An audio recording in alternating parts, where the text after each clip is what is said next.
Park.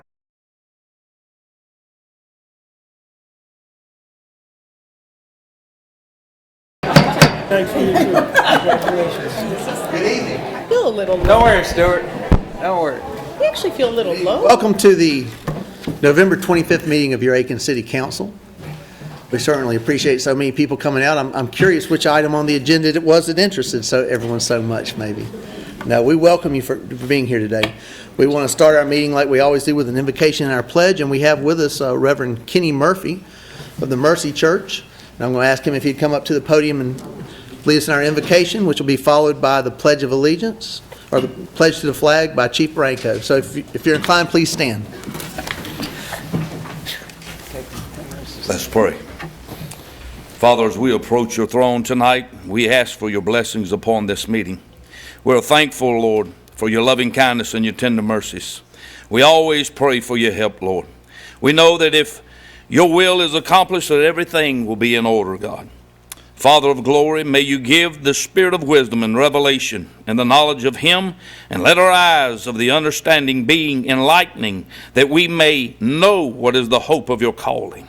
I pray, God, for everyone tonight that is sworn in, let them fulfill their duties and lead them, I pray, God, by your hand. I pray, God, that everything that is said and done tonight be pleasing in your sight. And I know, God, tonight, Father, in your hands, these people that are here tonight, Father, lead them to make great decisions and let them be carried out by your hand, God, for this great city that we live in, Aiken, South Carolina. We pray and ask these things tonight in your lovely name, and that name that's above every name, the name of Jesus. And amen. Amen. Amen. Thank you, Pastor Murphy. Chief Branco, good evening. Good evening, sir. I pledge allegiance to the flag of the United States of America and to the republic for which it stands, one nation, under God, indivisible, with liberty and justice for all. We have a special treat for a special night. And Mayor Pro Tem, if you don't mind, I'm going to let you introduce our guests tonight. Good evening. Good evening. Tonight, we have a group, a family that's very active in this community. They are the Saving Grace Horse Rescue, and they are such a beautiful family. You probably see them riding in parades on their horses, but their kids are all with them and grandkids too, and they sing beautifully. So tonight, they are going to sing God Bless America for us. Will the Allen family come forward?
We want to thank the Allen family for being with us and sharing their talents with us tonight.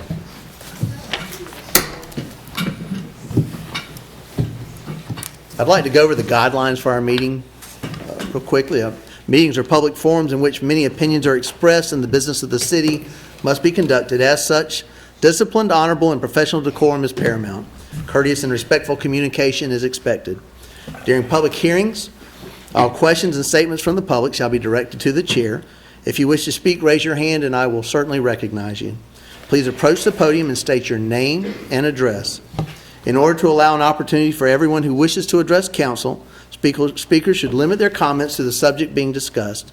Each speaker will be given 5 minutes to address an issue and may only address an issue once unless questions from council are posed to the speaker.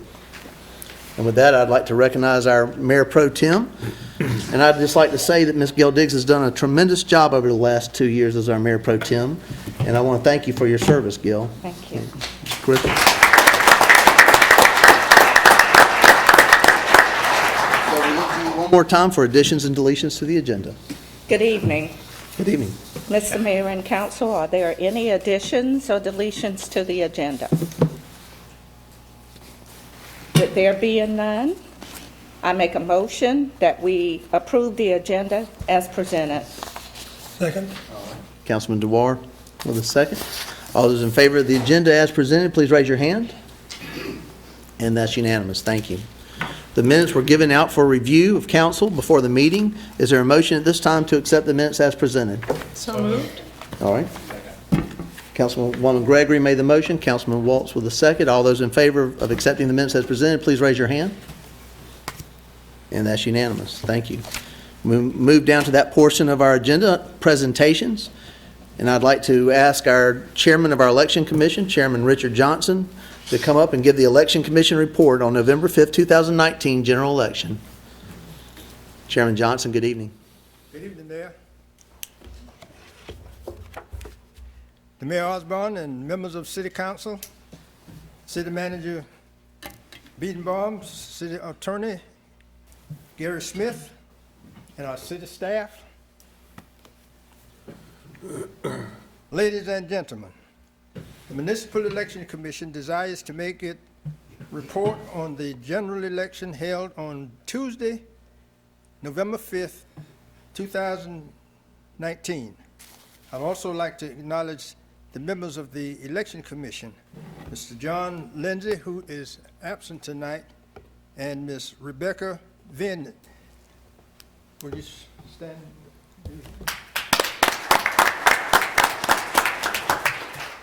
And of course, Ms. Sarah Rideout, who is a member of our staff.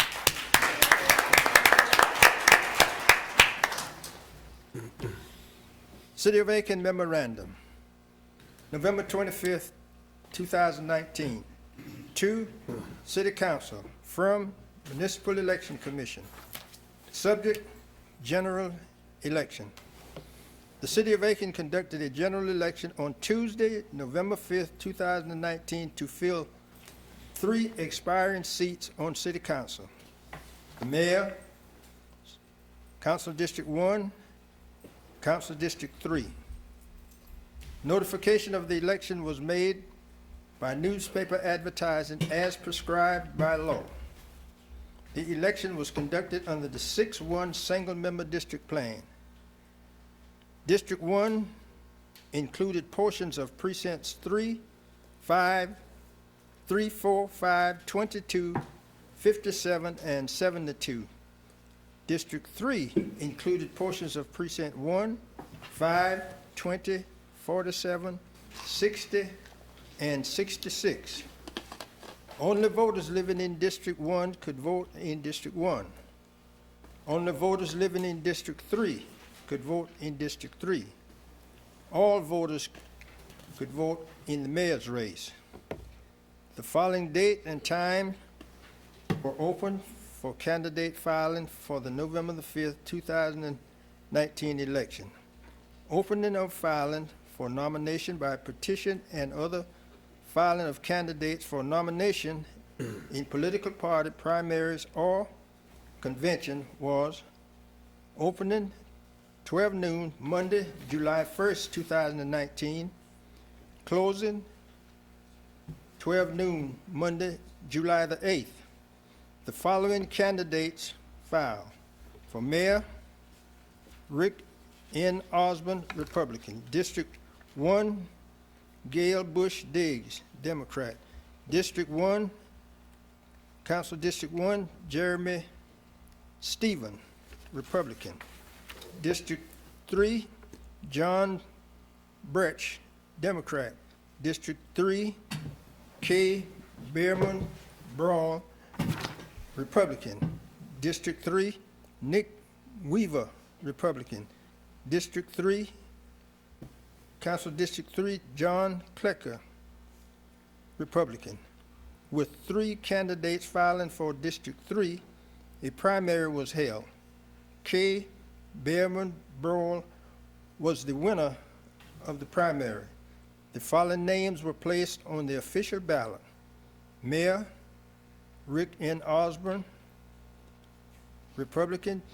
District 1, Gail B. Diggs, Democrat. District 1, Jeremy Stevens, Republican. District 3, John Bretch, Democrat. And District 3, K. Berman Brawl, Republican. With 2,222 votes cast, the results were as follows. Rick N. Osborne, 1,784 votes. Gail Bush Diggs, 391 votes. Jeremy Stephen, 59 votes. John Bretch, 331 votes. K. Behrman Brawl, 568 votes.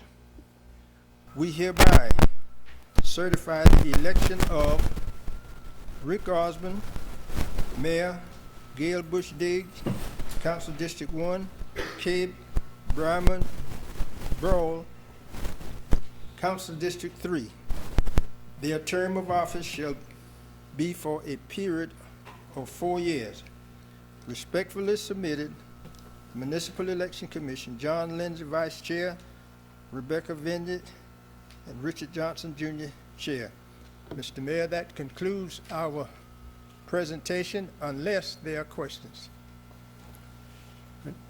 Thank you. Chairman Johnson. Mr. Mayor, One I question. move that we accept the report that Mr. Johnson has presented to council. Okay, there's a motion to accept his information. Second. Report. Councilman DeWar is going to get in the books again. Second. All those in favor of accepting this report as information, please raise your hand. And that's unanimous. Thank you, Mr. Johnson.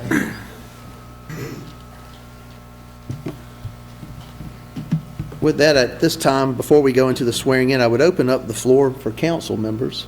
If anyone, we've been talking about this for 2 meetings. If anyone would like to make any comments for our leaving council member, Mr. DeWar, the floor is now open.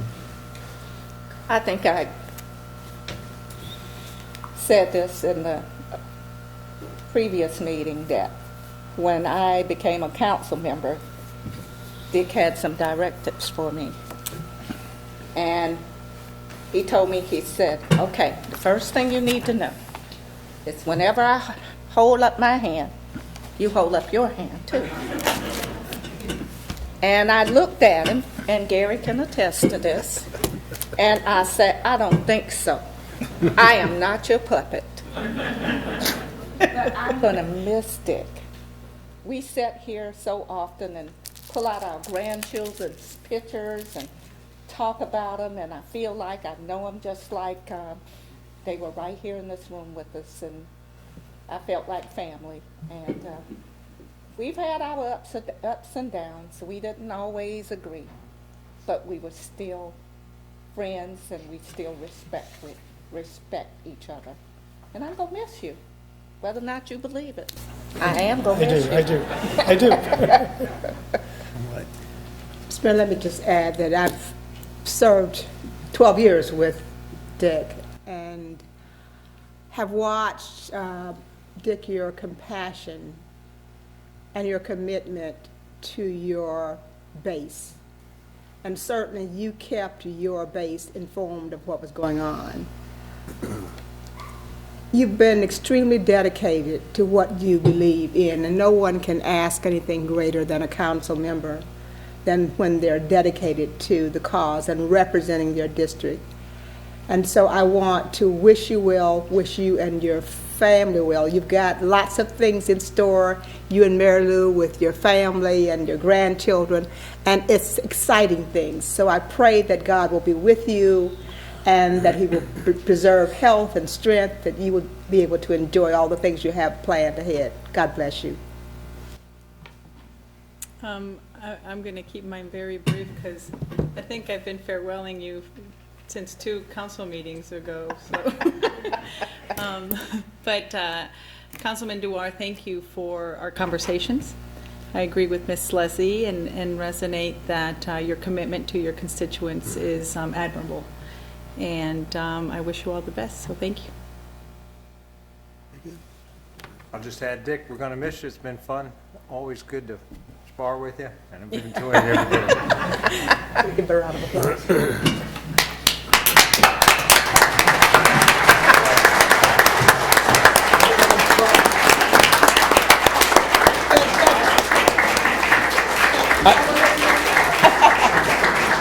Mr. Gerardo?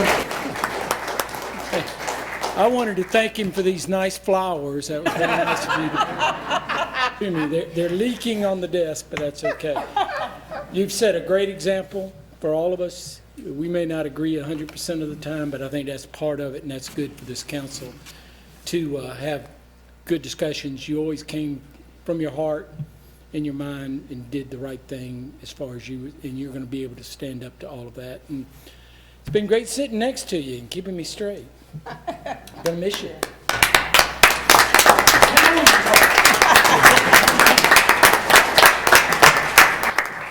I appreciate the kind words. Tonight marks the end of about over 30 years of public service to communities.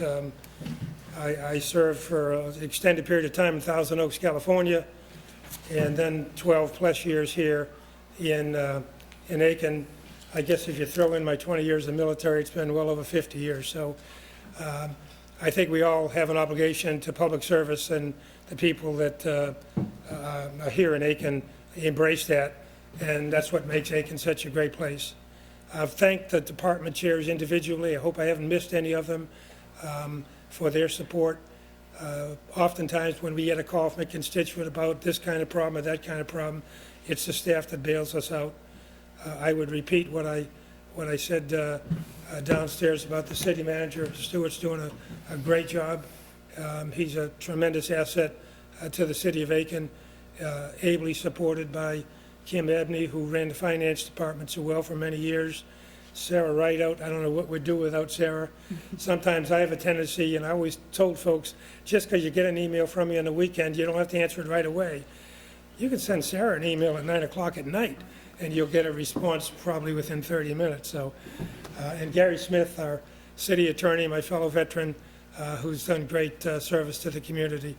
So I just appreciate it. I thank you very much for your kind words downstairs and up here. And once again, I have to thank my wife, Mary Lou. We've been hanging out together for over 55 years, and I think it's going to work out. So thank you, dear. Thank you very much.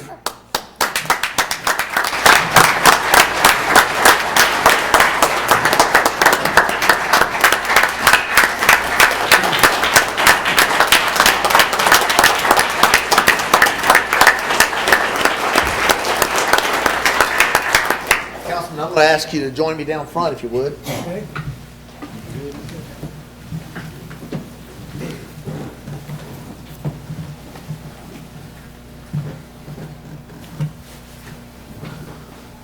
I think it's fair to say that there's no bigger honor that a person can have, and each one of these people who sit in these chairs, Reggie and other members who have served, there's no bigger honor that you can have to serve the citizens of the city you love.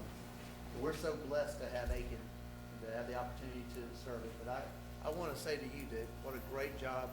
And I think, I want to read this plaque to you, but I think what I can say that means the most to anyone who serves is you've left Aiken better than it was when you got here. And as a community, we thank you for that. This plaque reads, presented to Dick DeWar for your leadership and dedicated service to the city of Aiken and its citizens as a council member from November 26, 2007 to November 25th, 2019, presented this 25th day of November 2019. Dick, well done.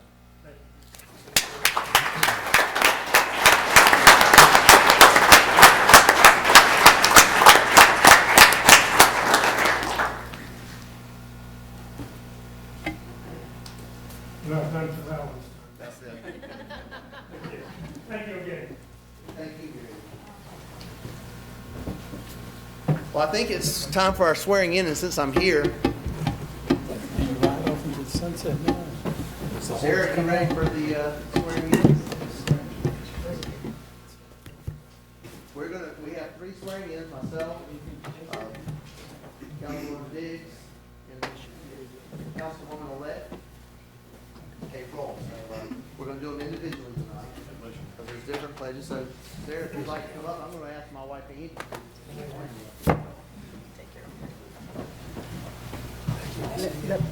I will stay in touch with Raise you. your right hand and repeat after me. I do solemnly swear I do solemnly swear that I'm duly qualified, that I'm duly qualified, according to the Constitution of this state, according to the Constitution of this state, to exercise the duties of the office to exercise the duties of the office to which I have been elected, to which I've been elected, and that I will, and that I will, to the best of my ability, to the best of my ability, discharge the duties thereof, discharge the duties thereof, and preserve, protect, and defend and preserve, protect, and defend the Constitution of this state the Constitution of this state and of the United States. and of the United States. So help me God. So help me God.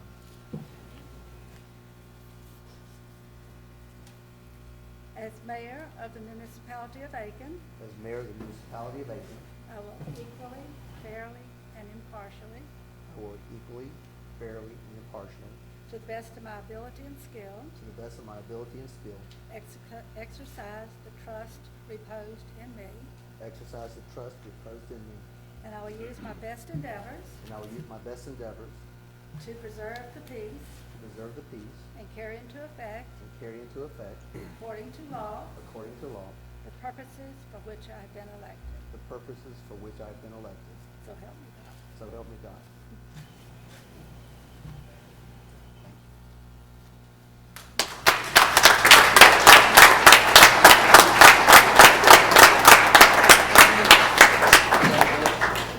Can you live up to all that?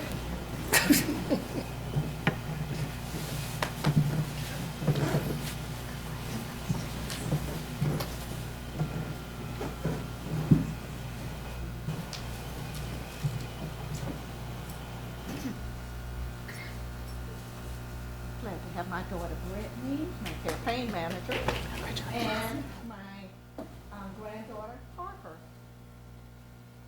You raise your right hand.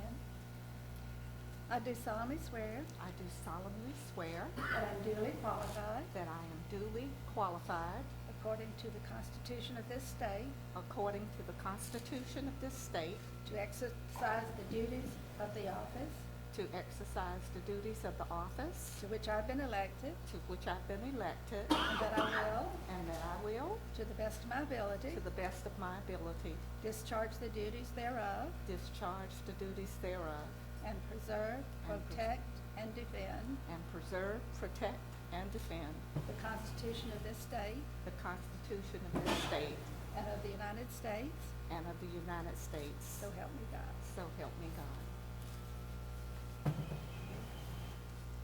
As council member of the municipality of Aiken, As council members of the municipality of Aiken, I will equally, fairly, and impartially, I will equally, fairly, and impartially, to the best of my ability and skill, to the best of my ability and skill, exercise the trust reposed in me, exercise the trust reposed in me, and I will use my best endeavors and I will use my best endeavors to preserve the peace to preserve the peace and carry into effect, and carry into effect, according to law, according to law, the purposes for which I have been elected. the purposes for which I've been elected. So help me God. So help me God.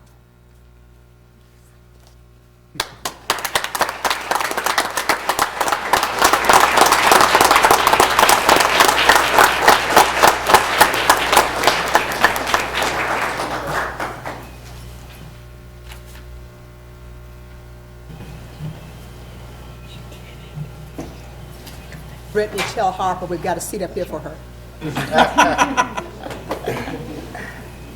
And at this time, we'd like to ask Councilwoman-elect Kay Broll to come up. She'll be joined by her husband, Ed.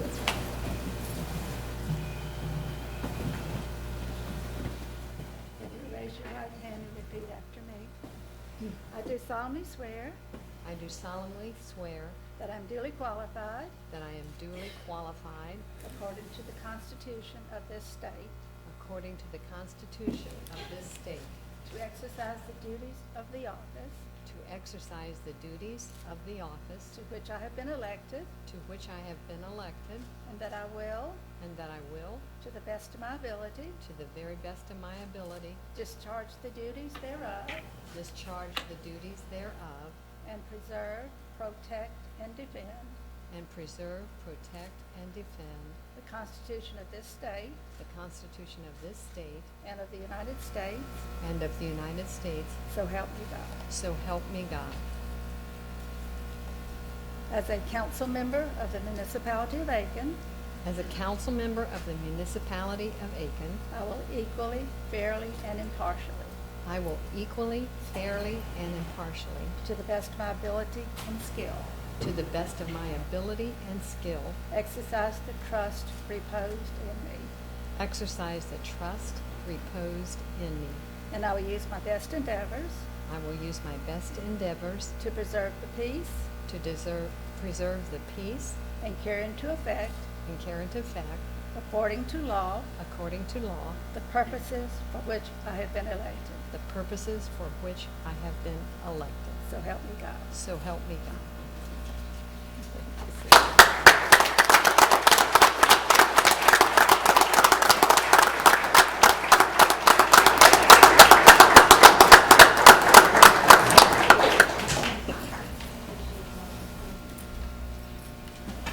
Get to work. Stand here, I'm gonna sit down now. You got it, we all go home.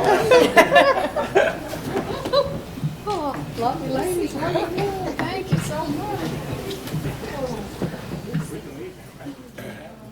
Thank you so much.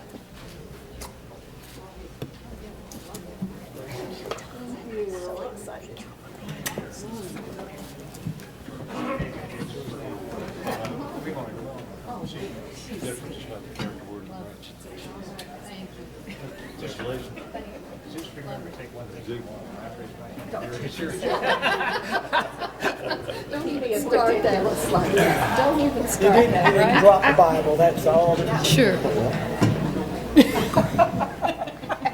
Bye. See you later.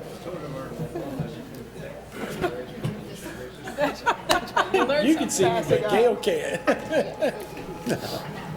There, Gail's here.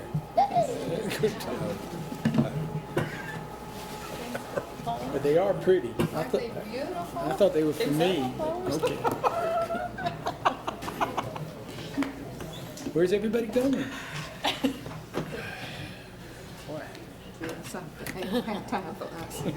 They can't be bothered with this business. Right. Councilwoman Broll, congratulations. Thank you very much. I appreciate it, and I look forward to working with each and every one of you. I consider each of you an esteemed colleague, and more than that, a friend. So thank you so much. Well said. Welcome. We're going to continue down our agenda under presentations. Item number 3 is the appointment of Mayor Pro Tem. And I recognize Councilman Waltz for a nomination. I'd like to nominate Ms. Price. All right, we have a nomination. Is there a second? I second. 3 women second. We all second. Let the minutes reflect all over the room. Are there any other nominations? Hearing none, we will close. All those in favor of Councilwoman Leslie Price to serve as our Mayor Pro Tem, please raise your hand. And that's unanimous with Councilwoman Price abstaining. Congratulations, Mayor Pro Tem Price.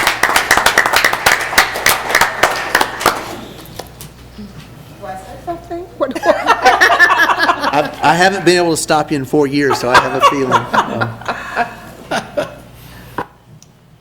First of all, I want to congratulate our mayor for running again and becoming our mayor.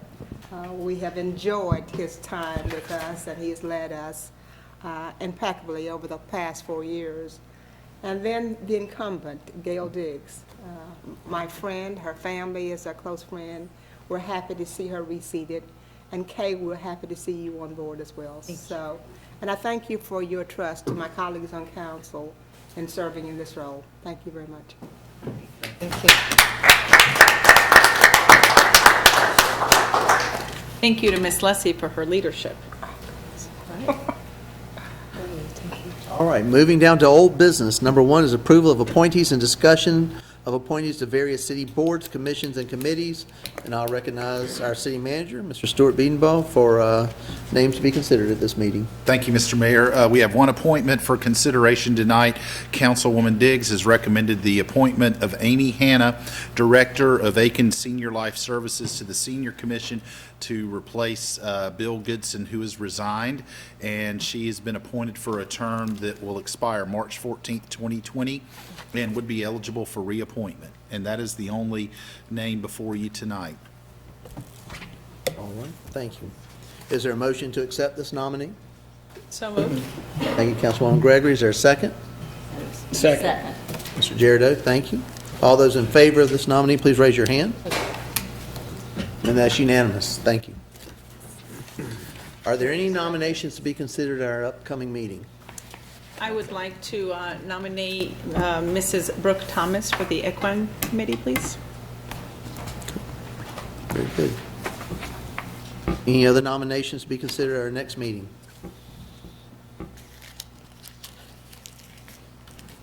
All right, very good. Thank you. Moving down old business item number 2. This is a second reading and public hearing of an ordinance accepting the FY 2018-19 audit by title, and ordinance accepting the fiscal year 2018-2019 audited financial statements and authorizing variances to the fiscal year 2018-19 budget ordinance. Is there a motion? So moved. Thank you. Councilman Girardeau, is there a second? I second. Okay, thank you, Councilwoman Diggs. Comments from staff? Thank you. Our auditor, Malden and Jenkins, has prepared the audited financial statements for fiscal year 2018-19 as prescribed by state law. And we had a work session where the principal, Mr. Miller Edwards from the firm, reviewed it at the last council meeting. And we have no material weaknesses and no instances of non-compliance material to the financial statements. In other words, an unqualified opinion. And it is before you for second reading this evening. Very good. Thank you, Mr. Bedenbaugh. Any comments from the audience? Comments from council? Before we vote, I'd just like to say one more time, congratulations to our staff for doing such a great job and having a clean audit, not just a clean but an exceptional audit. So we appreciate the hard work that represents. All those in favor on second reading, please raise your hand.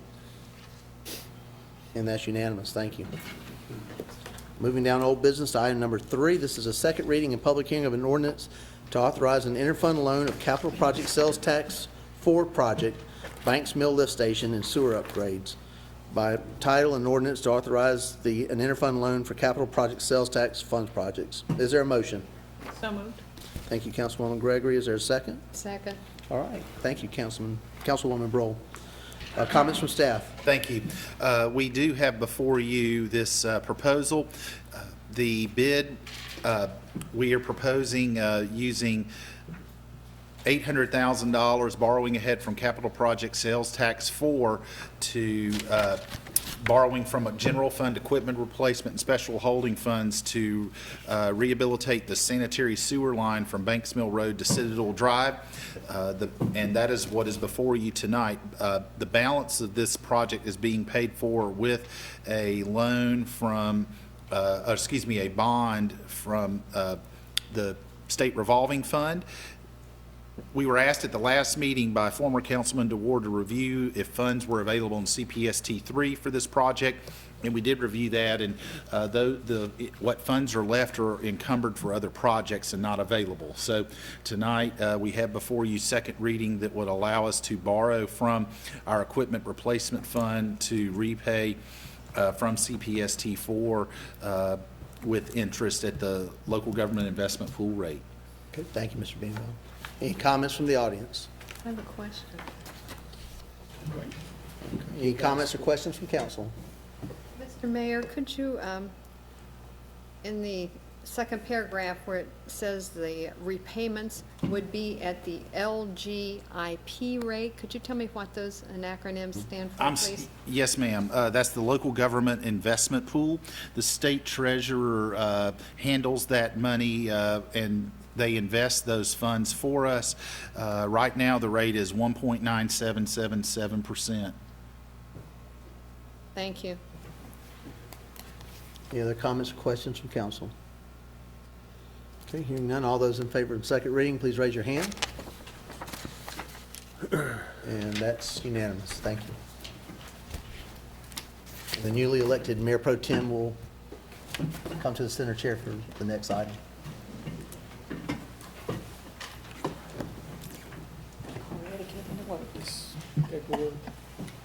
Madam Mayor Pro Tem, for the record, Mayor Osmond is recusing himself from the discussions for new business item number 1. Mayor Osmond's family operates the business that is located adjacent to the building that is being considered for sale, and so he's recusing himself to avoid the appearance of any impropriety that may be involved in that transaction. The record should reflect that the mayor has left the room, and he'll be filling out an ethics statement or conflict of interest statement for that. Thank you. This is on the job training. Under new business, item 1 is the first reading of an ordinance to approve the sale of property at 135 Lawrence Street Southwest. Is there a motion? So moved. Moved by Councilmember Ed Dorado. Do I have a second? I second. Seconded by Councilmember Gail Diggs. All in favor of the motion? Okay. Any comments from the audience? No. I'm sorry, Stuart.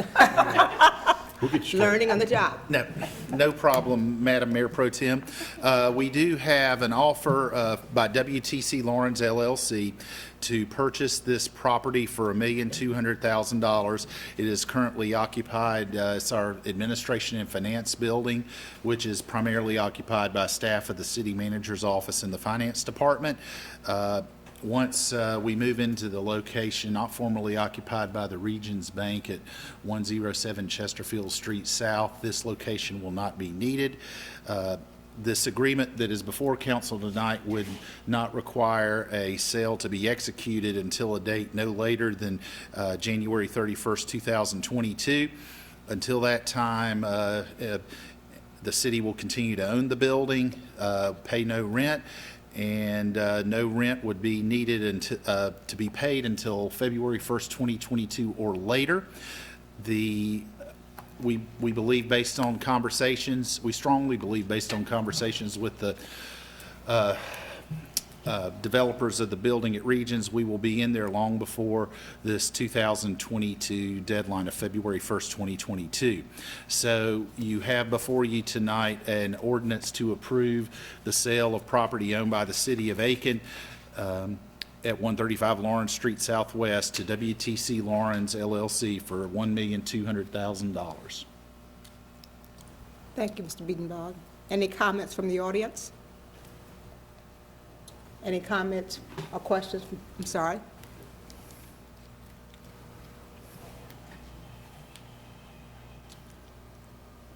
Rocking the Pier, 143 Trafalgar Street for the past 30 years. I have several questions. The first question that I have is, what form of due diligence did the city go through and employ during the last 3 months to evaluate the validity of this offer? We have an offer before us from WTC Lawrence LLC, and it would be a cash offer, and we believe that we performed the necessary due diligence based on the reputation and track record of the proposed buyer. So this property, which has been negotiated behind the scenes and out of view of the public for the past 90 days at a minimum, has not been put out for bid to see what market may bear regarding the sale price of this property? It has not been put out to bid, correct. What ordinances or parts of ordinances are in conflict with the provision of this ordinance to make this ordinance go into full force and effect? Nothing that I'm aware of. Nothing that I am aware of. Okay. Tax map numbers, you have two here. What do those two numbers refer to? They refer to the property at 135 Lawrence Street Southwest. What does that consist of? It consists of the property line on the western side of the parcel by the sidewalk and, eastern side, and then it also includes the parking lot that is at the corner of Pendleton and Hayne Avenue. So that's a fairly large parking lot. That's an ambiguous statement. I mean, fairly large, it's in the eye of the beholder. It has spaces for 23 cars. Whether it's large or not, I can't answer that. For 23 spaces, where does the border stop and start? I've looked on your website. I don't have a copy of these plats that you're referring to. Okay. They're on our GIS system if you look it up by parcel number. Well, it'd be much We will be easier. glad to get you a plat of the property. Well, it'd be nice if they were provided in this package. Also, I've noticed that following the execution of this agreement, the purchaser has another 75 days, that's 2.5 months, from the date of the final execution of this agreement to back out of the agreement. That's over 5 months that y'all have had this under consideration, and you didn't put it before the public, you didn't put it out for bid. You just made the assumption that you were going to take the 1.2 million, which is a little over 4% annually as far as the return goes on your $750,000, assuming you stay in it for 11 years, that's apparently what you're going to be doing. I also understand that there were significant number of improvements that were placed on this building when it was purchased. Have those improvements come into the consideration of this due diligence that y'all performed? And an appraisal, yes. How many appraisals did you get? How many comparables did you get? The appraisal, we had an appraisal done here recently that came in at $1,300,000. How many comps were included in that appraisal? I would have to look at the document, which I don't have with me. I don't have that answer right now. The other problem that I have with this is the rental agreement. You're agreeing to a rental agreement that has no specificity. We are not, sir. We are not, excuse me for interrupting, but there is no rental agreement. We are just committing to sell the property on or before January 31st, 2022. Until then, we will continue to own the property. There will be a rental agreement at a later time, should we still be residing in the building February 21st, 2022 or later. And so you have how many dollars in improvements? $902,125. You have over $1.6 million. $1,655,678. And you're selling it for $1.2 million 2 years from now. That's correct, and it appraised at $1.3 million. So we put in more than there is appraised there has been more put in than there is appraised value. So I would suggest to council, knowing that Aiken City Council is stressed for funding to meet its current obligations, that it put this property out for bid and see what the market will bear rather than taking at least a $100,000 loss on the front end of this agreement without any what I would call detailed due diligence as it relates to a transaction of this magnitude. Thank you. Any comments from council? I just had a couple questions. I hope y'all will indulge me since I'm the new kid on the street and I probably wasn't in all of the discussions on this. Does the city presently have an offer on the old Regions Bank building or an agreement or something? Is there Yes, yes, Okay. ma'am. And that is what the gist of this is that correct? That's correct, Councilwoman Broll. Okay. Now, as I understand it, the building that the city will be moving to, the old Pal Fed or Regions Bank, has to have some work done on it. Is that correct? That is correct. And is that why there has been built this 2-year 24 months. lag time in order for that to be done? Okay. Do we have any kind of documents, concept plan, estimate of the timetable that it will take to rehab that building into what we need for our purposes? Yes, we believe 15 to 18 months once the work begins, and the work should begin by end of Q1 or end of Q2 calendar year 2020. So we'll say by mid-July of 2020. They're saying it'll take about 12 months, but cautiously, we believe 15 up to 18 months. Okay. So we are the ones probably that had been asking for that drawn-out time, whereas the buyer would be ready to do that at this time. Correct. They would, I believe initially they were interested in purchasing it as soon as possible. And if we were not ready, either we vacate and go to a transitional space or pay rent.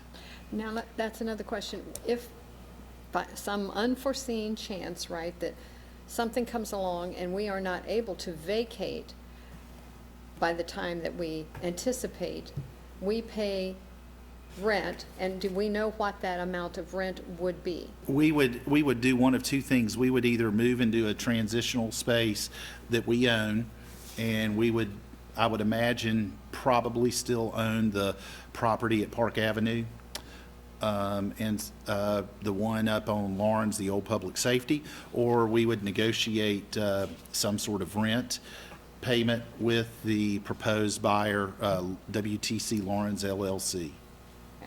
I mean, I know that's probably not going to happen, but just looking at what could be. There is a chance it could happen. I mean, I believe it is a calculated risk, but a very slight risk. Personally, no one here may agree with me, I think this is good because I think the city right now owns too much real estate. I don't think it's a healthy thing for a city to be in the real estate business, because then it is not on tax rolls, it is not bringing in tax, it's not producing anything, really. I mean, the offices are there. I don't mean to say our workers aren't productive, but I think it's better that we don't have this huge inventory and roll of real estate. So I just want to be sure that when we do it, that we're doing the best for Aiken. You know, and I know the other side wants to get the best deal also, but we are the ones that are representing Aiken, so we want to be sure that what we're doing is the best for them. Those are my questions, sir. I'd like to add a couple of things, and correct me if I'm wrong, but this investor came to us. They came to us and offered a great concept plan and negotiated a price with the city, potentially, that was it just worked. So they came to us, is that correct? Correct. We didn't go looking for a developer and all this to do that. We So- have not, and we've had, over the last 3 years, folks come in and look at the building. And this was one entity, but they made a concrete offer at the right time, which we've discussed with council. Thank you. And something I want to comment, I speak to a lot of constituents, and there's this impression out there that the city of Aiken is in some terrible financial state. And I feel that we need to be careful when we make these comments. And I welcome you to come to our financial meetings and/or our yearly audit meetings, because if you were present for our audit meeting that took place in the last month and a half, we are in very good financial standing. We are in a position where we probably could even take risks. We are in a position where we are sound financially, and I want to resonate that because I think it's important for our constituents to understand that. And these meetings that we have are open to the public. These work sessions that you can ask all the questions you want, and they have spelled it out from A to Z. And I attribute that to our staff, to Stuart and to Kim and the rest of the staff that has to do with that. But I just think that's important that we put that out there. And if anybody has questions, please call staff, call us, email us, and we'll be more than happy to articulate the financial standing of the city of Aiken. Any other comments? Thank you. You want to say something? Go ahead, I'll wait. Well, I was going to ask a question. Does staff have any recommendation, Stuart? Our recommendation would be, again, staff tends to be kind of conservative, and we've got this offer on the table that is $1,200,000. We've got a safe home for 26 months till January 31st of 22. And it is, so when you factor in, if we were to sell it today and have to turn back around and pay rent, I think it's a offer that we recommend strongly that council would consider and take. And again, recognizing there's risk in any of these large transactions. But I think this is a safe recommendation staff is making. I am making. What did we pay for this building, excuse me, sir? Sure. We, Councilwoman Broll, we purchased the building in December of 2011 for $753,000. And as I mentioned to the Dr. Napier, we did spend $902,000 doing renovations because the building has sat empty for over 6 years. But we did purchase it for $753,000. Mr. Wilson. Okay, I've got to tell you, I'm not for this deal. I admit it. We're doing this too quick, I think. We talk about not being charged rent. We're not paying rent now, so not being charged rent is kind of a ridiculous comment. If you look at the closing date, it's up. They have 3 options. We don't. One of those is 30 days after we move out of the building. We're not getting any money up front. There's a deposit going on, but that's going on to the lawyer. We're not getting anything. We're not gaining anything. We're not making any money. We don't have a closing document or a development agreement of any kind on anything with this. We just have a contract.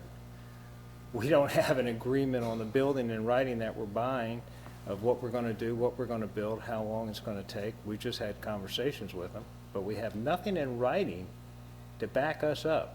We're entering into an agreement to sell something and then hope everything else works out well. We don't know what our rent's going to be if we get stuck there. If they find something in that old building that's unseen, what are we going to be paying rent? How do we enter into selling a building before we have answers to everything else? It just doesn't make sense to me to do that. And our rush is what? What's our rush? You know, there was talk that we needed the money from the sale of that to buy the Regents building, but we may not get the money for the sale of our building until 30 days after we've moved. So it's not like we're going to have it up front. So I'm trying to figure out what we're gaining by selling it below appraised value when we don't have agreements on everything else. Show me what the lease is going to be. Show me what our development agreement is going to be on that property. Show me, you know, something in writing that says that Southeastern Development's going to do it in time. We've got to come up with a design. They say they can do it in 30, 60, 90 days. Well, where's the plans? Has somebody seen plans for it that I haven't? For the Regions building? Yeah. We just sent off, I think, our final comments to the architect today, and should have some plans back between Thanksgiving and Christmas. Okay, is council going to see those, or is that Yes. just a staff thing? No, we sent them off, and you'll see them when they're ready. Yeah, so I mean, we haven't got anything firm yet, is that correct? What do we have in writing? Are we Well, talking about, we've we're got. talking about the Regions Are you building? talking about, yeah, Regions Yeah, or Regents Lawrence? Building. What do we have in Regents Building? Well, you agreed to purchase the Regions building from Southeastern for $1,675,000 upon delivery of the renovated building. Right. That's it. But we don't have any building agreement, we don't have a start date, we don't have, I mean, we don't have, and we don't have a copy of a lease with WTC. I'm not against WTC, they're good people. But I think we need stuff in writing before we agree to sell the building. But is that not a separate discussion in terms of the Regions Bank versus the property that we're on right? I mean, I would defer to the city attorney on That's the that. same. I mean, we are considering, or council, excuse me, is considering the sale of the Lawrence Street building. Right. There is a bit of going hand in hand with the, you've already agreed to purchase the Regions Bank building. Right. So, I think it's fair to move forward with either deciding whether you want to sell the Lawrence Street building or you don't. Mayor Pro Tem Price, I'd like to make one more comment, which is the great thing about the city of Aiken. We are able to host various readings of anything or most things. So I just want to articulate that Councilman Waltz is correct. There's a lot of information that needs to be addressed and had, and agreements and documents. And to Mr. Napier, Dr. Napier's point, this first reading, moving this forward, will allow for us to present it to the public, to have the work sessions, to get with the developer, to get all those details. And then eventually it will go to a second reading for a vote. So I just want to articulate those points because this is going to allow us, if we move forward with it, to bring it to the table to do all those things that you're asking. But when's our second reading scheduled for? Well, depending on the amount of homework you give staff, it could be as early as December 9th. It may be at a later date. It just depends on, right now I've got notes, put a plat of the property in, have a proposed lease from WTC Lawrence between the city and WTC Lawrence for council to look at. Should we still be in the building after 1/31/22? And also development agreement. Right. And so, I mean, I just can't look at this deal and tell any citizen of Aiken we've got the best deal for them, because I don't think we have. I don't think we're there yet. There are two readings that we will hold on this single item. This is the first reading. If there is a need for additional information, that will be presented at the second reading, which could be held on December the 9th. So the question before council is, do we want to adopt this on the first reading, that is tonight? As a work in process, of course. Point of order. So you don't get to ask for a point of order. Well, there's been Only a council member can ask. No, sir, you've already spoken. Manager said he received a concept. Sir, you're only allowed to speak one time at a city council. Sir, you are out of order, sir. You are out of order, sir. Thank you. No, sir, they are not. Your hands that you haven't delivered to the public. You do not get to Dr. determine who's Napier. out of order. Thank you for your input. Just to continue, I've reviewed the appraisal. There were at least 3 comparable sales on it. It may have been 4, maybe 5. I don't remember the number. But I did look at it and study it, and I've been a real estate appraiser for 35 years, so I think I'm certified to be able to review it. It appraised for $1.3 million. In my opinion, we've already decided we're going to buy, we've already agreed to buy another building. We're going to fix that up. Yes, we don't know. This is sort of the bird in the hand as the 2 in the bush. The risk we take is we don't buy it, no, we don't agree to this right now, and we go forward, and who knows what happens in 2 years. It may be worth more. It may be worth less. It may not even be marketable. And I've seen it come and I've seen it go, and that's just the reality of what real estate does in our community. Because we're committed to one thing, I think it's a good idea at this point. The appraisal was 1.3. They've agreed to pay us 1.2 with the caveat we get to stay for 2 years, which is worth something. Yes, we don't have to pay rent now, so we don't have to pay rent. We're just saying we're not going to take the offer and leave it there. So it goes both ways. And yes, we've got a lot of questions to answer. I thought that there was an earnest money amount that they were going to put up. There is. There is, yes. That's with the attorney, not with us. Well, no, it's earnest money. Right. You don't, How much is that? do we know what, I don't want to say. $175,000. 100,000. Yes, it's $100,000 in earnest money. And that's what I understood it to Right. be. But that would be the money in an escrow account. If they reneged on it, we'd keep the $100,000. Yes, that's not even 10%, but that's still a significant amount of money. I mean, that's the debate here as to what are all the particulars going forward, because we'll have a second reading. But anyway, that's my 2 cents. I think that we should pass this tonight and go on to a second reading. Thank you. Pending the due diligence. Pending yes, Right. we need to have the rest of the story, so to speak. And we will put some of this information together, ask representatives of the developer to come in, and if council so desires, we could discuss this at a public work session. I don't think we I need, think that's necessary. Right. Yes. I don't think we need to push for December 9th with the holidays. I don't think it's fair to the public. They got other things going on. Well, given the amount of some of these items in here, again, being somewhat risk averse, I'm not going to stake my job performance that I can get some of this done by December 9th. We'll reevaluate that. All those in favor of the motion that's been made by Ed Gerardo, seconded by Councilwoman Diggs, please let us know by raising your hand. Can I ask a question? Yes, I'm sorry. And that motion is, we're approving it for first reading only so that we can gather all of this stuff that's giving us heartburn and come back. Correct. And talk about it. And if it needs be, we can always have a third reading. Isn't that correct? No, we would No, need to it would be continue. 2 readings. Readings? Right, we can have a we'll have we normally have work sessions to. Which are open ensure- to the public to come Right. and inform. I would say my advice would be, yes, let's do that, and let's make sure we get all our i's Questions dotted answered. and our t's crossed before we come back with it.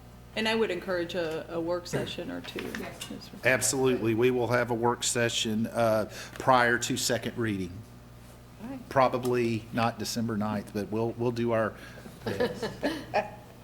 That's not very far away. Again, all those in favor of the motion, let it be known by raising your hand. All opposed? I feel like Dick. It's okay. You're the new one. The motion is passed. Thank you. Oh my God, that was. If I hit the gavel.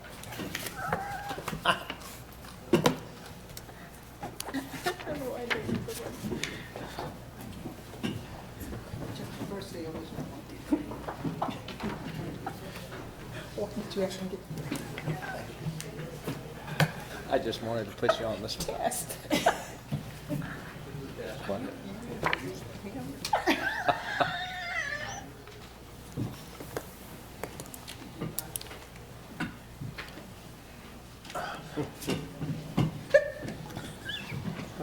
Thank you, Mayor Pro Tem Price. Thank you.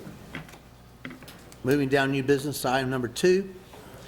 This is the first reading of an ordinance to annex 10 lots on Branchwater Lane by title, and ordinance to annex to the corporate limits of the city of Aiken certain property consisting of 10 lots and 9.44 acres of land, more or less, owned by several owners and located on Branchwater Lane, and to zone the same residential single-family RS-15.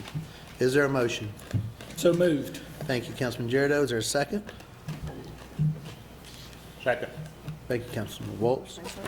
Comments from staff? Thank you. We do have properties along the Branchwater Lane cul-de-sac and the Oak subdivision have requested annexation of their property and zone it residential single-family RS-15, and they have also requested acceptance of Branchwater Lane, a private cul-de-sac in the city. This is something we haven't done in quite a while, but this annexation petition is considered under the 75% annexation method allowed by state statutes and would include annexation of 10 lots on Branchwater Lane. State law allows property which is contiguous to a municipality to file an annexation petition signed by 75% or more of the freeholders owning at least 75% of the assessed value of the area to be annexed. Our staff reviewed the petition filed and verified that owners of 8 of the 10 properties included in the petition, comprising 76% of the total assessed value, have signed the petition. This number, one of 8 is a parcel owned by the city that contains a sanitary sewer lift station. So I, on behalf of the city, with permission of council, signed the petition. The properties are in a so-called donut hole or enclave. All properties have access to City of Aiken water and sewer and would be required to annex upon sale of the property under our current annexation properties. Currently, 2 other properties on Branchwater Lane previously annexed under our existing annexation policy. We currently have city fire protection provided, and upon annexation, they would also receive city solid waste service. Our city engineering staff have reviewed the road and believe it is appropriate for the city to accept into our road inventory. The Planning Commission at their October 15th meeting considered this request and unanimously voted those present 6-0 to recommend approval of the annexation application. And if I may add as an aside, what sort of generated this was some of the residents came to us. The road is currently a private road, and the neighborhood has been in existence for approximately 30 years. And while the road right now is in good condition based on an independent evaluation we had done by a third-party engineer and our staff, they realize in time it will need maintenance. Bringing it into our road maintenance is not over a 20-year period. It won't tax our funds, so to speak, or stretch them. So again, that was kind of what started this conversation we had with the residents. Back at the beginning of the summer, Councilman Jericho, who would represent this area should it come in, Mayor Osmond, myself, and staff, a number of staff members met with residents at someone's house on Branchwater Lane to discuss coming into the city. So this has been a thoughtful process with a lot of time devoted both by the citizens and by staff. So it is before you tonight for first reading. Thank you, Mr. Beanbaum. Any comments from the audience? Comments from council? Hearing none, all those in favor of first reading of the ordinance to annex 10 lots on Branchwater Lane, please raise your hand. And that's unanimous. Thank you. Moving down to new business, item number 3. This is the first reading of an ordinance to annex 327 East Pine Log Road and zone it limited business LB. By title, an ordinance to annex property owned by Carl L. Johnson and to zone the same limited business LB. Is there a motion? So moved. All right. Thank you, Councilman Gregory. Thank you, Councilman Waltz. Comments from staff? Thank you. The applicant is requesting annexation of said property because he proposes to change the use of the existing single-family home to a beauty salon, and as required in the city services policy, if a property is contiguous to the city limits and served by city utilities, then any change of use other than to single-family residential requires annexation, and the applicant is requesting a limited business zoning for the property. It is currently county-zoned office residential. Low-intensity commercial uses such as a hair salon are allowed in limited business zoning if the use is approved through the Board of Zoning Appeals special exception process.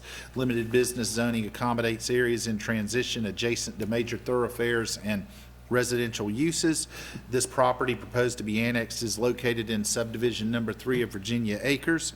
The Planning Commission considered this and recommended unanimously 5-0 with two planning commissioners absent at their November 12th meeting that it be annexed and zoned limited business.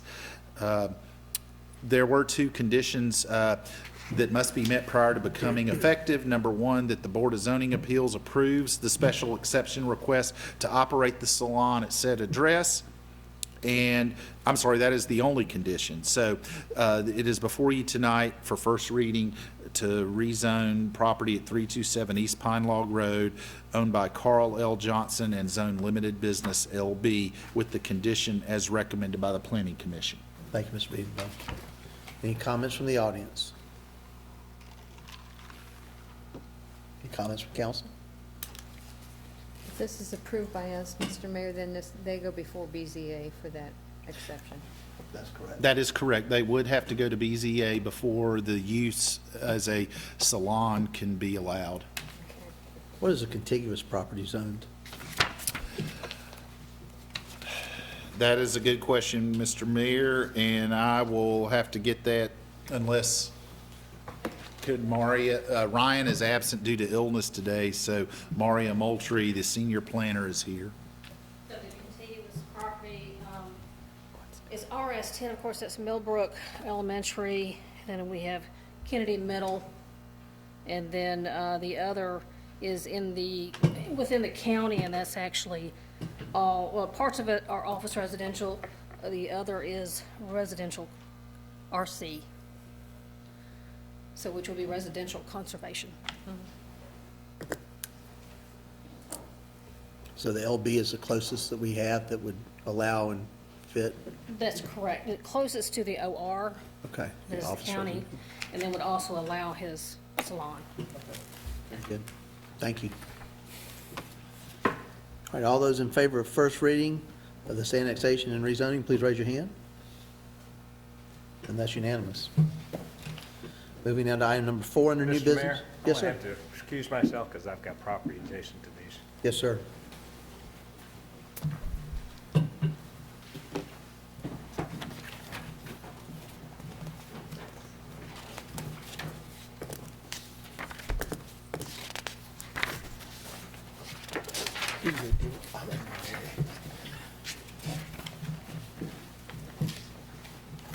All right, item number 4, first reading of an ordinance to annex 1224 Williams Drive and zone it residential single-family RS-15 by title, and ordinance to annex property owned by Carl and Sharon Bankert and to zone the same residential single-family RS-15. Is there a motion? So moved, Mr. Mayor. Thank you, Councilwoman Price. Is there a second? I second. Thank you, Councilwoman Diggs.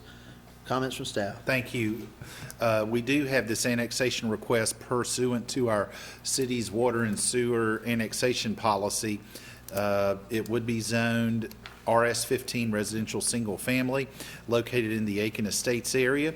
The Planning Commission considered this at their November 12th meeting, and those present unanimously voted to recommend it be annexed and zoned RS-15 residential single family, and it is before you tonight for first reading and public hearing. All right. Thank you, Mr. Beavenbaum. Any comments from the audience? Any comments or questions from council? Hearing none, all those in favor, please raise your hand. And that's unanimous with the recusal of Mr. Woltz. Somebody can step in and get Councilman.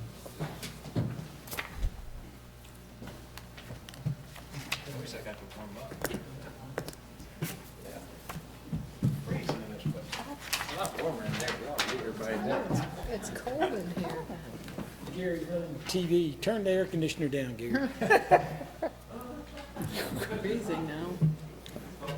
All right, moving down to item number 5 under new business. This is the first reading of an ordinance to amend the concept plan for Woodside Executive Office Park on Silver Bluff Road by title, an ordinance amending the concept plan for property located at the intersection of Silver Bluff Road and Woodside Executive Court. Is there a motion? So moved. Thank you, Councilwoman Gregory. Is there a second? I second. All right, Councilman Jericho, comments from staff? Thank you. P&S Property Holdings LLC, doing business as Woods Farm Market, is requesting approval of a revised concept plan for approximately 2 acres of undeveloped property, originally part of the Woodside Executive Office Park Plan residential property located on Silver Bluff Road between Woodside Executive Court and Hidden Haven Drive. The request proposes a 3,500 square foot structure for a farm market and a cafe. The market would have produce, dry goods, flowers, local arts and crafts items with light dining. Since this is part of a planned residential zone, a concept plan must be reviewed by the Planning Commission and approved by City Council. Currently, the property is undeveloped with tree coverage, and the building will be a modern barn exterior with a covered porch and second-story window with appropriate building materials included. 18 parking spaces, which are required by the zoning ordinance based on the building size for the retail sales and service for the use. Additional parking spaces could be required depending on the number of tables that will be in the restaurant or the cafe portion. The drive aisles and handicap parking will be paved with the remaining area gravel or other natural surface treatment. Parking surfaces other than asphalt require approval by the city engineer if not stipulated by City Council as a condition of approval. And it has been suggested that the property owner of Woods Farm Market require a cross-access and shared parking with the Woodside Executive Office Park or designate an area on the parcel for overflow parking. We have 2 access points proposed, with one ingress-egress from Hidden Haven Drive and the other one to the existing internal driveway system in the Woodside Executive Park. There will be no direct access onto Silver Bluff Road. The developer says 83% of the open space will be preserved, and due to the low average daily trip generation, a traffic study is not required. After a review of the concept plan, the Planning Commission voted unanimously, those present voted unanimously 5-0 to recommend approval with the following conditions. And I want to read these for the record. Number 1, the development provide access off of Hidden Haven Drive and the internal driveway system of the Woodside Executive Office Park.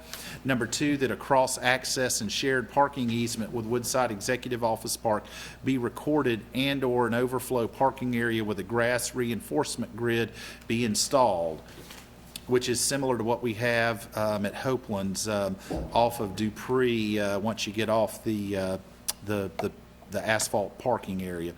Number 3, that the site and landscape plan comply with the landscape and tree preservation requirements in the zoning ordinance. Signage comply with the zoning ordinance requirements, and that the applicant sign an agreement stating the conditions of approval within 180 days. And this item is before you tonight for first reading. Thank you, Mr. Beatonbaum. Are there any comments from the audience? Yes, sir. Good evening, Mr. McCants. Good evening, Mr. Mayor. Congratulations on your reelection, and to those also reelected and our new council member. Reelected council meetings. I'm Clark McCants. I practice law here in Aiken. It's my pleasure tonight to speak on behalf of the applicant for this revised concept plan, the new P&S Holdings and also Woods Market and their owners here.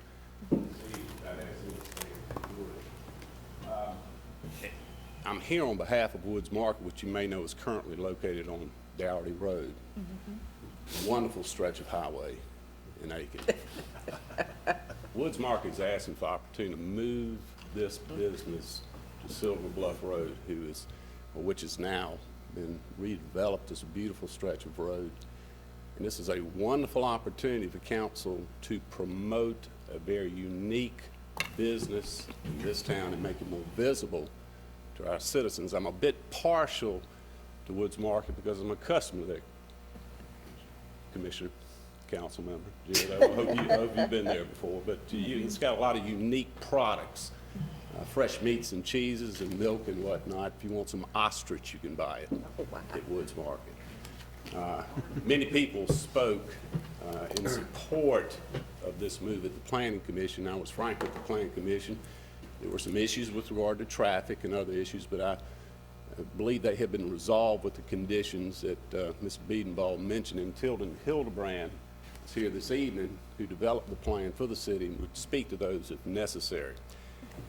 But from a legal standpoint, and I know you appreciate this, what you're doing is approving a revised concept plan which was previously approved as a permissible use within this property, assuming that Woods Market meets those conditions, and I think we've done that. So, two fronts, great opportunity for the city, and from my standpoint, I would offer to you as a legally permissible right on behalf of my client. I'd be happy to answer any questions you have. Thank you. I just want to say it's a great addition to Woodside Park, and you made me want to come and be a customer too. I don't know about the ostrich. Yeah, I was gonna say. I'll leave the ostrich to you. I'm just saying it's there. Thank you, Mr. McKence. But I'm very impressed too with all of the petition for support. That is- People really want this. Yeah, yeah. So that's a good A lot thing. of traffic off Yes, Darty Road. It does. Thank you, Mr. Good McKence. luck. Are there any other comments from the audience? Anyone at all? Besides him. Good evening. Tilden Hildebrand with Aston Hildebrand. I was not quick enough tonight to get an agenda packet, but I assume that in your packet you do have a site plan that shows the layout and parking and whatnot. And we've worked through a number of issues with easements and pollution-free radiuses and driveway access points, and we've pretty much laid the site out about the only way that we can lay it out. So I'd like to answer any questions you might have pertaining to the site. I have a question, Mr. Mayor.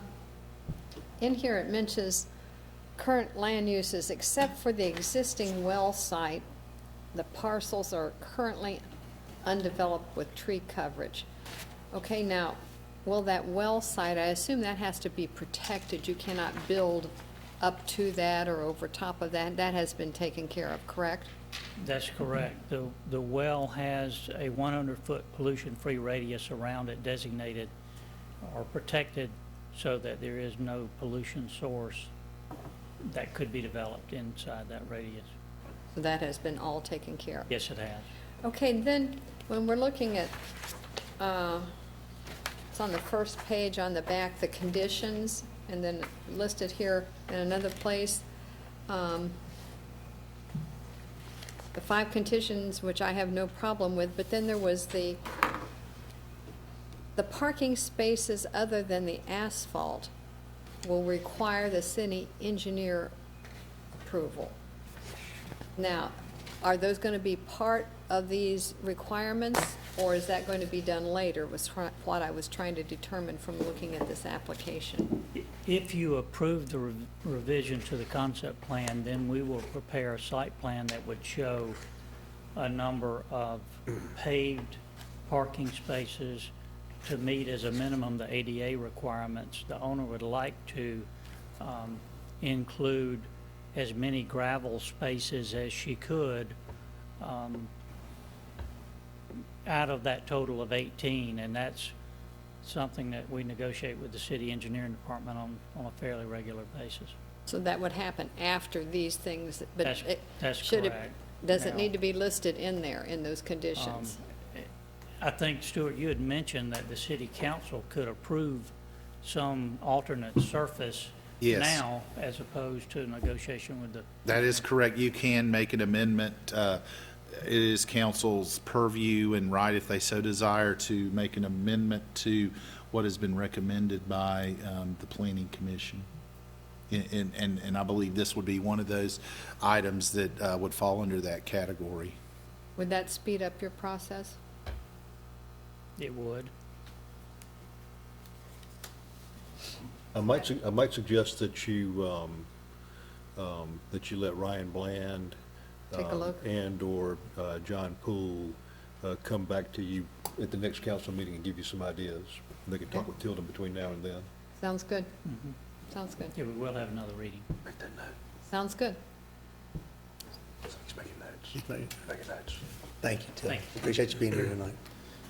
Any other comments? Any comments, questions from council? I just want to say I'm personally really excited about your project. I'm a fan of where you're currently located, but this is going to make it much easier on me, to attend. No, it's a great concept. I'm excited. The look of the building is phenomenal. The aesthetic, I'm just excited what it's going to look like, and I think it's going to add a wonderful addition to that part of town. And I've been hearing about it. People are excited about it, so congratulations. If obviously we have to vote it on it, but yeah, I'm really excited about it. Very good. Thank you for investing in Aiken. All those in favor of first reading on this project, please raise your hand. And that's unanimous. Thank you.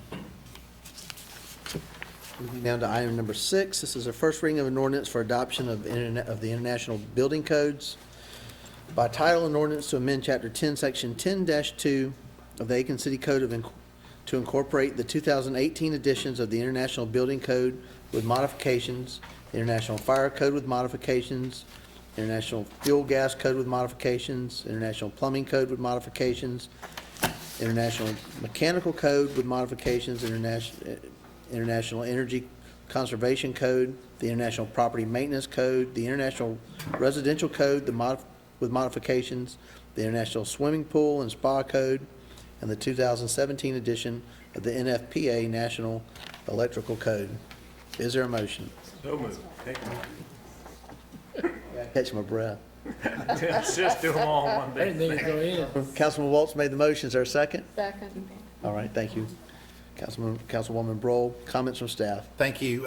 The International Building Code, Congress does regularly update and amend the International Building Codes regularly. When it does so, the South Carolina Building Code Council reviews these amendments and then directs that local governments adopt them. We adopted our last set several years ago, and it is now time for us to adopt the most recent revisions to these building codes, as well as the administrative chapters of the codes that are pursuant to the attached memo from our building official. And since we adopt these codes as part of our city codes of law, we must have an ordinance before council, and these code implementations will take place January 1st, 2020. All right, thank you, Mr. Beanbo. Any comments from the audience? Comments or questions from council? Hearing none, all those in favor of first reading, please raise your hand. That's unanimous. Thank you. Moving to item number 7 under new business, this is a first reading of an ordinance approving a budget adjustment for replacement of 6 public safety vehicles. By title, an ordinance amending the budget of the city of Aiken for the fiscal year beginning July 1, 2019 and ending June 30th, 2020 for replacement of 6 public safety vehicles. Is there a motion? So moved. Okay, thank you, Councilwoman Gregory. Second, Councilwoman Price. Comments from staff. Thank you. In the current South Carolina state contract price for Ford's public safety utility vehicle has increased almost 20% last year with the new state contract price for this fiscal year.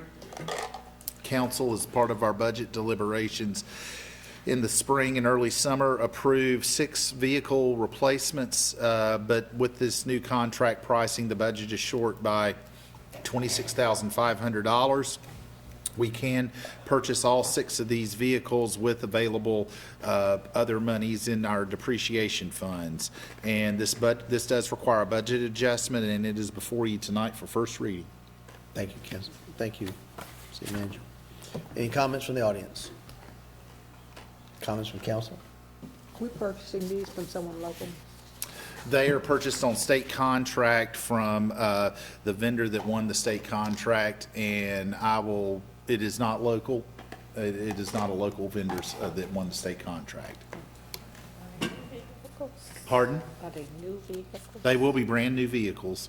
Yes, they're similar in body to the Ford Explorer. You've noticed lately we've been purchasing the sports utility type vehicles. due to all the gear that the officers now carry. Any other comments or questions? Hearing none, all those in favor of first reading, budget adjustment, please raise your hand. And that's unanimous. Thank you. Moving down to petitions and requests on our agenda.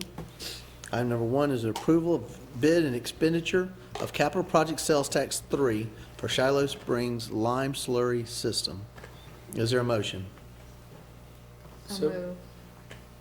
Councilwoman Diggs. Oh, I'm sorry. Excuse me. I'm not used to hearing one female voice on that side. I have to get used to that. I'll second. Councilwoman Broll, second by Councilman Giardo. Comments from staff? Thank you, Mayor. We do have a CPST3 project, the lime slurry system. Our Shiloh Springs Water Treatment Facility is required by DHEC to have lime in the treatment of the spring water for drinking purposes. We do add these bags manually, so they have to make a slurry since it doesn't integrate into the water consistently before introducing the lime into the spring water. This lime slurry system will automatically deliver slurry into the spring water to provide a more consistent and diluted mixture. Based on the bid documents, we are recommending that Jean Ray Fulmer Construction perform the work for $398,600, which includes contingency, and there is adequate funds in our capital project sales tax 3 to install this system. Thank you, Mr. Beedenbow. Any comments from the audience? Comments from council? Hearing none, all those in favor of the approval of the bid, please raise your hand. And that's unanimous. Thank you. Moving down our agenda to item information. Anything from issues and updates? I do have two items. First, we do our Energy and Environmental Committee. I know we discussed in the work session, they're going to be working on bringing back some considerations regarding single-use plastic bags. Also, we've worked with them on getting some staff liaison, and also the electric car charger. We will be placing that at the Railroad City-owned Railroad Depot on Union Street. The car charger will be installed there. Staff, our city engineering director went with the outgoing chairman to look at the spot, and it met everyone's approval. This is being donated by one of our Energy and Environmental Committee members, Mr. Norman Dunnigan. We're very appreciative of that gracious offer. Earth Day is coming up. The 50th anniversary of National Earth Day is April 22nd, and we're having it the Saturday before April 22nd, which we believe is April 18th. And I know here we have the incoming chairman, John Carmen, who was just appointed to the board by Councilman Giardo, is here in the audience as well. So we are excited about the opportunities that the Energy and Environmental Committee can generate and bring to council and to our community. So I did want to give an update, since we did have a report from the outgoing chairman or chairwoman to the city council about 6 weeks ago. And one final thing that failed to make it in issues and updates, but between now and our next meeting, we are having our Christmas tree lighting on Friday, December the 6th at 6 p.m. at the Newberry Street Festival Center. So that starts at 6 o'clock and will last till approximately 7:30. And we hope everyone can come out for that, council and our citizens. It'll be a nice evening, and we hope the weather will cooperate. I believe Holiday said the Citizens Park is the 27th, is that right? Or? It begins the 27th, yes. Yeah. That's exciting. So, and Tours of Hope, and we have a lot going on through our season for certain. All right, seeing no other business, City Council at this time will go into executive session pursuant to Section 30-470A2 to discuss negotiations incident to a proposed contractual arrangement, and proposed sale or purchase of property, and to receive legal advice where the legal advice relates to a pending, threatened, or potential claim or other matters covered by the attorney-client privilege, settlement of legal claims, or the position of the public agency in other adversary situations involving the assertion against the agency of a claim.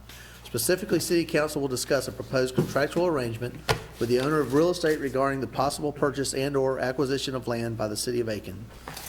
Secondly, City Council will go into executive session pursuant to Section 30-470A1 of the South Carolina Code for discussion of employment, appointment, compensation, or promotion of a person regulated by City Council. Specifically, the City Council will discuss the potential appointees to the City of Aiken Redevelopment Commission. And I will say that other than adjournment, there's no action anticipated when we come out of executive session. So with that, I would look for a motion to go into executive session. I move second. Gerardo, thank you, Councilwoman Diggs. All those in favor, please raise your hand. Aye. And that's unanimous. We want to thank everyone.